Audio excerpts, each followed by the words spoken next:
Wilds of Eldraine spoilers are fully out, and now that we've taken a look at the full set, I'm putting together a top 10 cards to go in the 99 of your commander decks. So no legendary creatures this time around, just these are my top 10 favorites in no particular order. I got 2 honorable mentions this time, Beseech the Mirror and Moonshaker Cavalry. These aren't honorable mentions because they're not strong enough to go in the top 10, but because they're too strong. It's very obvious, I think, that these cards are going to be really good in Commander. A 4-mana tutor that lets you just cast the spell for free is crazy. I made a whole short on both of these cards actually, because Beseech the Mirror is so powerful, and Moonshaker Cavalry is like the white version of Craterhoof Behemoth. Both these cards are awesome, and you should totally play them in a bunch of commander decks. But ignoring those, what are the other cards I think are really excellent pickups for any commander player? Archmage of Echoes is a really sweet card. Blue and 4 for a 4/4 fairy wizard with flying and ward 2. Whenever you cast a fairy or wizard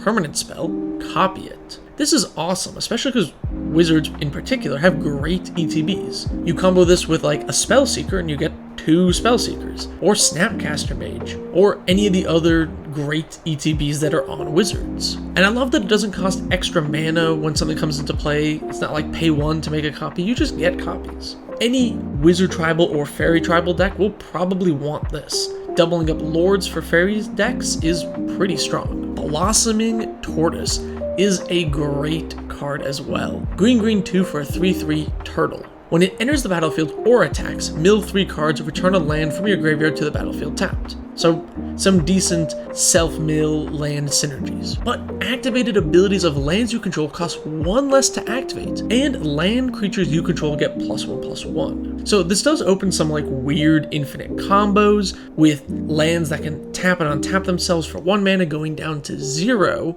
and a few other like jank pieces. But if you're just any kind of land-focused deck that has a bunch of activated abilities on your lands, this is powerful. You don't even need to combo. Nykthos costing 1 mana is amazing, and Cabal Coffers also costing 1 mana is awesome. And if you are a deck that does animate your lands, this is one of the few land creature anthems in the game. I'm excited to put this in some land decks, and I expect it to be a popular commander card. Bramble Familiar is a really powerful card that I think is going to be a mainstay in Commander. So on the front half, it's a 2-mana mana dork, which kind of sucks. And then you can bounce it to your hand by discarding a card. But in the late game, it's a big, powerful sorcery. Mill 7, put a creature, enchantment, or land from among the milled cards onto the battlefield. So this can just straight up put an Omniscience into play, it can put a Blightsteel Colossus into play, and then once you cast the adventure, you can just cast the creature, bounce it back to your hand, and recast the adventure to cheat another big creature into play.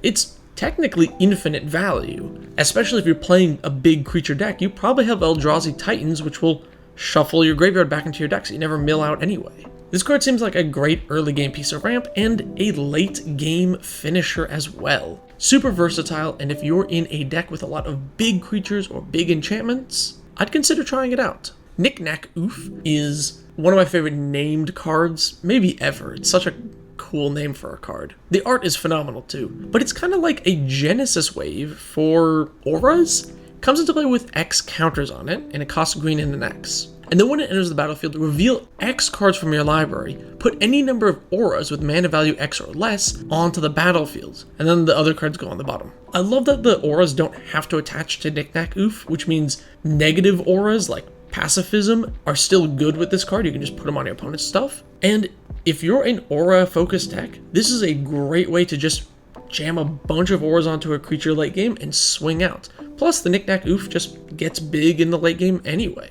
Great for Voltron decks, really useful card in, I think, a lot of these aura piles, especially with the new aura synergies in this set. Lady of Laughter is 3 white for 4/5 with flying. With Celebration, at the beginning of your end step, if 2 or more non-land permanents enter the battlefield under your control, draw a card. So I actually think this is great mono-white card draw. If you're a token deck where you make multiple tokens, boom, draw a card. If you're a blink deck and you flicker multiple creatures, boom, draw a card. Or you just have a lot of cheap creatures, you can cast 2 creatures in a turn and draw a card. I think this will actually draw people a reasonable number of cards in the right deck, especially if you're in mono white. This might be worth picking up. Song of Totten Tans? I'm probably getting that wrong. Let me know in the comments below. Red and X for a sorcery. Create X 1/1 black rat creature tokens with this creature can't block. Those creatures gain haste until end of turn. So just 1 mana and X to make X number of hasty tokens is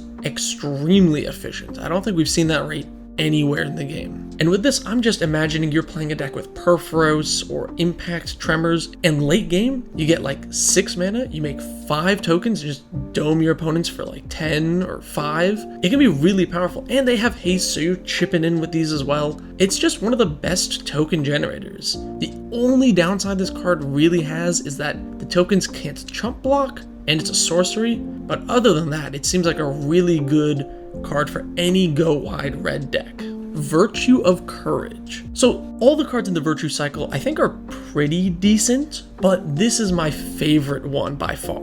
The instant is just a bad shock, which isn't great in Commander, but I really wouldn't play it for the adventure part. Just the 5 mana enchantment that says, whenever a source you control deals non-combat damage to an opponent, you may exile that many cards from the top of your library. You may play those cards this turn. So let's go back to like the Perforos Impact Tremors example. Anytime you play a creature and those trigger, you get to exile cards and you can play them this turn, which could deal more damage, which could trigger it again to make you get more cards, and you could really start to storm off here. Play this in a Spellslinger deck with something like Gutter Snipe, or some sort of Izzet Storm Shell, maybe like Niv Mizzet, so when you draw a card, it pings someone, and then you get to flip the top card. In the right deck, this can be like a +6 cards a turn, and just let you go so deep and play so many cards. The only real downside is you have to play the cards that turn, although you can play lands off of it, which is pretty neat. I think this is my personal favorite of the Virtue cycle, but I do totally recognize that the other ones are great in their own decks as well. Let me know your favorite Virtue card in the comments below.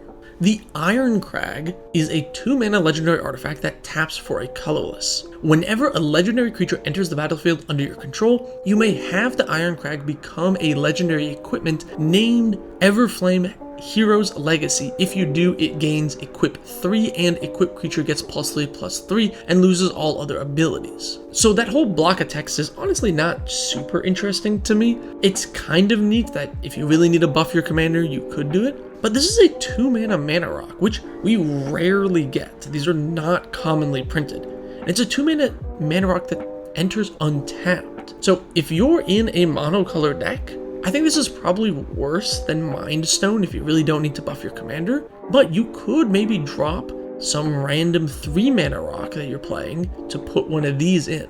Slight weird rules quirk about this card is if you turn it into the equipment, it changes the name, so theoretically you could have multiples out. Not really relevant for Commander, but it's just something to think about. Songbird's Blessing is a really interesting aura. You enchant a creature, and whenever enchanted creature attacks, reveal cards from the top of your library until you reveal an aura. You may put that onto the battlefield. If you don't, put it in your hand, and the rest of the cards go in the bottom. So this is great if you want to, put more auras into play, but especially if they're big, expensive auras. I'm thinking curses. Cards like Curse of Misfortune or Overwhelming Splendor are expensive high mana value cards that if you cheat into play with this, it can be really powerful. And because it doesn't shuffle your library or anything, you can set this up with a Scroll Rack or an Enlightened Tutor to get exactly the aura you need. I love this in any type of commander deck where you have creatures that can reasonably attack, especially if your commander is just kind of big, but also want to put auras into play. Goes in Voltron, goes in Curses. I like this card a lot. And lastly, Malevolent Witch Kite. Black 4 for a 5/4 dragon warlock with flying. When it enters the battlefield, sacrifice any number of artifacts, enchantments, or tokens, then draw that many cards. I think this is great in a lot of black-based treasure decks. Sometimes in treasure-based decks, you might get all of your treasure producers, but not really have much to do with them. And then you got a lot of mana, but not a whole lot to spend on. This is a great way to turn those treasures or clues or whatever into cards. And although it doesn't work great in aristocrats because you can't sacrifice your real creatures, if you're a token aristocrat shell, this works fine because you can sacrifice the tokens very easily. I think this is a powerful, solid card draw piece. that a lot of decks will appreciate. Alright, so those are my top 10 cards for the 99 from Wilds of Eldraine. But there's a lot of really sweet cards that I think could also make their way into Commander decks. Let me know your favorites that I missed on this list in the comments below. Thank you so very much for watching. Subscribe for more.